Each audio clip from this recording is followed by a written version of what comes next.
अनेक आक्रमण आपल्या देशावर झाली।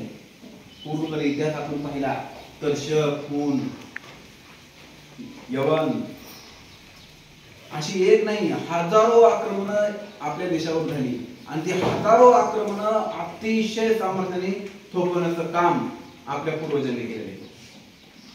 आणि 26 जुलै हा जो आपण आज दिवस साजरा करत आहोत तो दिवस तर त्याचं एक सर्वोच्च टोक आहे। कारगिलचं युद्ध, कारगिलची लढाई जर आपण पाहिली तर ती इतर कुठल्याही लढाईपेक्षा अतिशय अवघड, अतिशय खडतर अशी लढाई होती।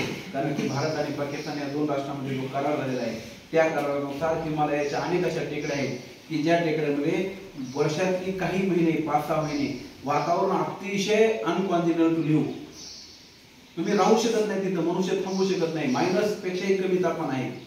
मग तिथं जे तुम्ही बंकर तयार केलेले आहेत, ज्या तुमच्या छावण्या केलेल्या आहेत त्या ठिकाणी तुमचं सैनिक थांबू शकत नाही।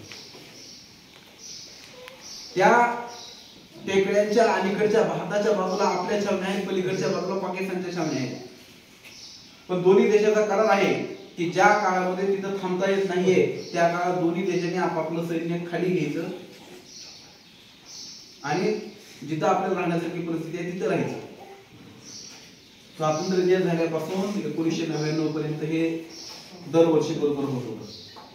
पण आपल्याला सगळ्याला माहिती की पाकिस्तान काही ना काही कुठील कारस्थानं ज्यावेळेस पासून पाकिस्तानचा जन्म झालाय त्यावेळेस पासून त्याचे चालूच आहे आणि 99 सुद्धा तेच झालं।